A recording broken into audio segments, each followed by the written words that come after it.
में भी इस बार मुकाबला बेहद दिलचस्प होने वाला है। क्या लगता है, रामकृपाल यादव हैट्रिक मारेंगे या मीसा भारती का इस बार पलड़ा भारी लग रहा है? और वोटर्स में किस तरह का उत्साह है? वोटिंग शुरू हो चुकी होगी वहां पर। बिल्कुल सही कह रहे हैं आप अनुराग। देखिए, सबसे बड़ी बात है कि जो पाटलिपुत्र लोकसभा सीट है, यहाँ पर इस बार रामकृपाल यादव हैट्रिक मारेंगे या नहीं मारेंगे, ये डिसाइड करता है यहाँ के वोटर पर। अब आपको दिखाना चाहते हैं कि जो कतार है, ये देख लीजिए, ये सुबह से ये कतार लगी हुई है। यहाँ महिलाएं हैं और तमाम लोग जो वोटर हैं सुबह से लगे हुए हैं। इतनी तेज गर्मी है यहाँ, अभी भी अनुराग यहाँ पर बहुत तेज गर्मी है। एक देखिए, फर्स्ट टाइम वोटर भी है मेरे साथ, हम इससे बात करते हैं। क्या लगता है इस बार किसके हैट्रिक होगी? कुछ कहा नहीं जा सकता है, मिक्स वोटर्स है।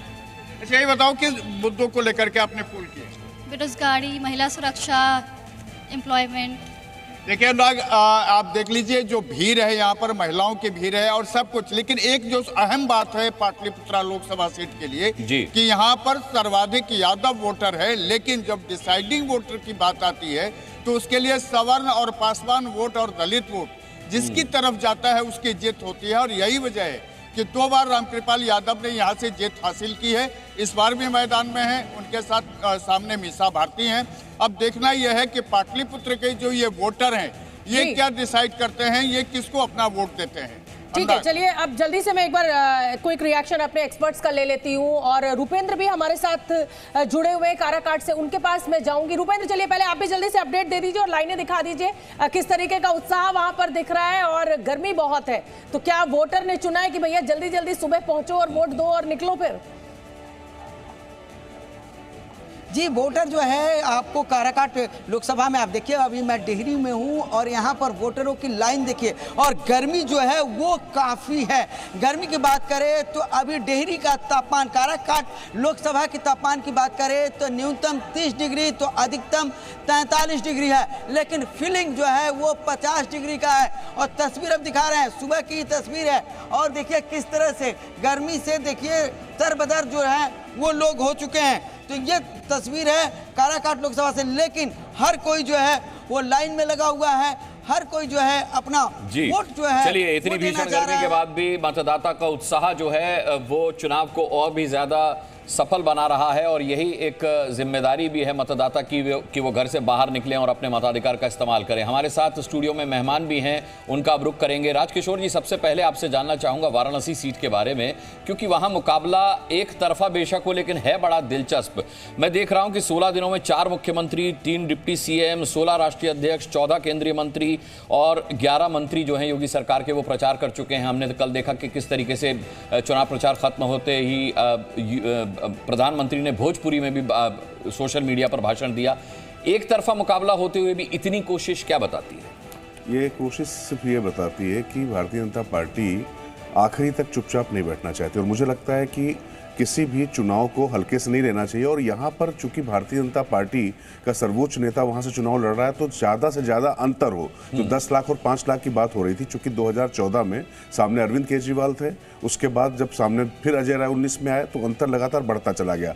अब ये नरेंद्र मोदी को ये बताना है और जताना भी है कि देखिए किस तरीके से लोकप्रियता बढ़ रही है, तो ये वोटों के आंकड़े से बढ़ सकती है। और अगर आप ध्यान दें कि जैसे अमित शाह गांधीनगर से लड़ रहे थे, तो उस समय वहां पर भी चल रहा है कि रिकॉर्ड मतदान हो और रिकॉर्ड वोटों से वो जीते।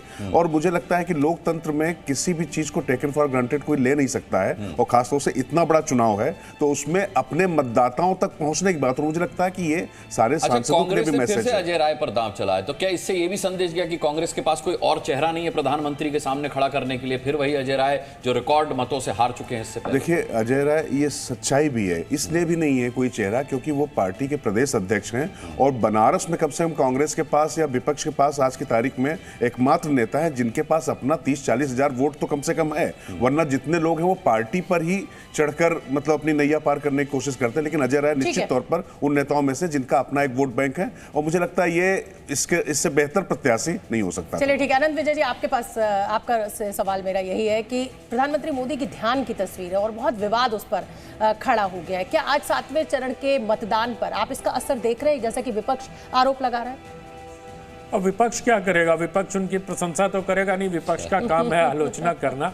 लेकिन विपक्ष ने अपनी आलोचना का आधार जो चुना है वो गलत है। विपक्ष ने कहा है कि ये धर्म और राजनीति से जोड़ा है, जबकि धर्म और ध्यान दोनों अलग अलग चीज़ है। इसको समझना होगा। धर्म अलग है और ध्यान दर्शन है।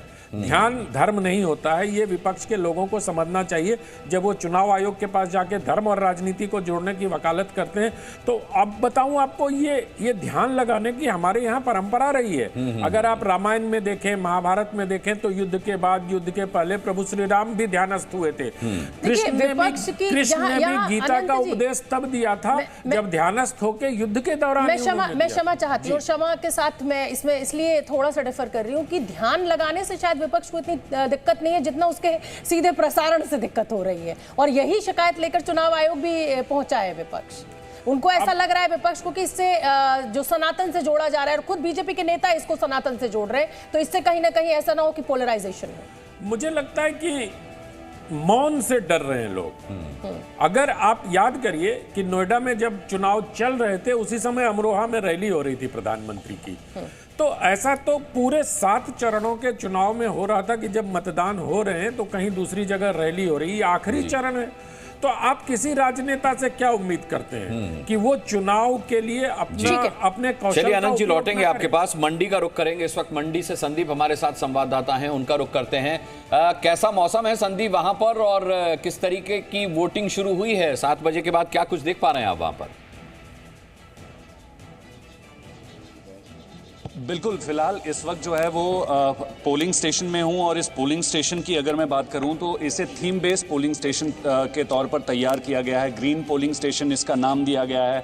तस्वीरें देख सकते हैं, सुबह सुबह के समय जो है वो महिलाएं हैं, युवा वर्ग हैं या बुजुर्ग वर्ग हैं, आप देख सकते हैं कि इंतज़ार कर रहे हैं अपनी बारी का, क्योंकि यहाँ के लोग जो हैं अपने सांसद को चुनने के लिए आज मत का प्रयोग कर रहे हैं। हिमाचल प्रदेश की 57 लाख से ज़्यादा जनता जो है वो आज कहीं ना कहीं 4 सीटों पर सांसद को चुनने के लिए मतदान केंद्रों में पहुंच रही है। हिमाचल प्रदेश में 7,992 मतदान केंद्र हैं, और जहां पर आज मैं आपके पास आऊंगी, और कंगना रनौत वहां से मैदान में है। ये भी एक सीट जो है वो वीआईपी हो जाती है कंगना रनौत के मैदान में होने से। अब विक्रमादित्य सिंह या कंगना रनौत, ये भविष्य तय करेगा, मतदाता तय करेगा। बिल्कुल। और अनुराग, मुझे लगता है जल्दी से मुझे मुकेश केजरीवाल जी का भी रुख कर लेना चाहिए। मुकेश, हमारी जो इस समय चर्चा चल रही है, 7वें चरण का मतदान रण भीषण, 4 जून को नतीजे आने जा रहे हैं। इस समय आप क्या तस्वीर उभरते हुए देख रहे हैं? क्या ये वन साइडेड मुकाबला आप देख रहे हैं, या विपक्ष ने सच में टक्कर जो है वो जमीन पर कड़ी दे दी है, जो मार्च से पहले लग रहा था कि नहीं ये तो वन साइडेड है?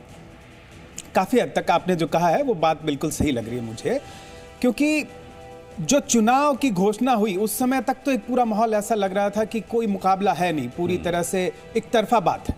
लेकिन पहले और उसके तुरंत बाद सटे वो दूसरा चरण था।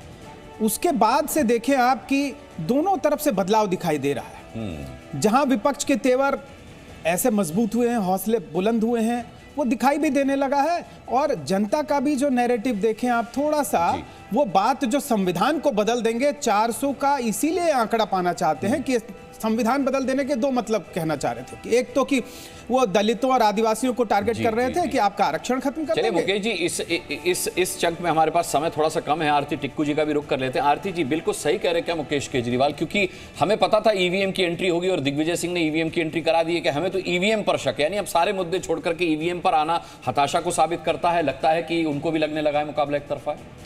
देखिए, ईवीएम की कंट्रोवर्सी तो वो लगातार करते आ रहे हैं इतने सालों से, और जब रिजल्ट आएंगे सामने और ये पता चलेगा कि कांग्रेस, फॉर एग्जांपल, अगर कांग्रेस अच्छे नंबर लेके आती है तो तब भी क्या वो यही कहेंगे कि ईवीएम जो है फ्रॉड हुआ है? मुझे लगता है ईवीएम की जो बहस है, वो सबसे बड़ा मुद्दा उसमें ये देखना चाहिए कि कितना फेयर इलेक्शन हुआ है। कहीं पे भी आप पूरे देश में लीजिए कि क्या कितनी कंप्लेंट्स गई है इलेक्शन कमीशन के पास, क्या एविडेंस है। बिल्कुल, सिर्फ कॉन्स्पिरेसी थियरी बोलने से कुछ होता नहीं। बिल्कुल ठीक है आरती टिक्कू। जी न्यूज़।